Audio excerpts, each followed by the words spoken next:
Apisas mag okwach kich e gweng' ma Chirenganye County ma Trans Nzoia ndio jopuonjre 7 mawuok e skund sekondar ma Kapsirowa ma ichichni ne owang'o od nindo mane ni kod jopuonjre 160 kendo ketho mwandu mamoko ma nengogi ni malo. Spidi ma Chirenganye okumo dulo lero ni jopuonjre 6 kindgi gin jo klas 10 kata form 2 ka chich maduong' en ja klas 11 kata form 3. Timno ne owang'o jotelo mopogore koting'o jaod bura ma Chirenganye Patrick Simeo mane ochiwo kony mag onget kod matres mar konyo jopuonjre mane odgi mar nindo okethore. Jopuonjre ne osiem ewi timbe njore ahinya mag wang'o sikunde.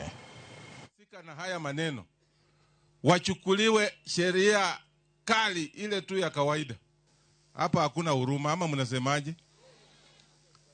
Sisi tungekuwa tunafikiria mambo mengine ya kufanya, lakini ona sasa, kama siku hiyo ingetokea bahati mbaya tupoteze watoto wetu ingekuwaje? Hiyo ni mbaya sana.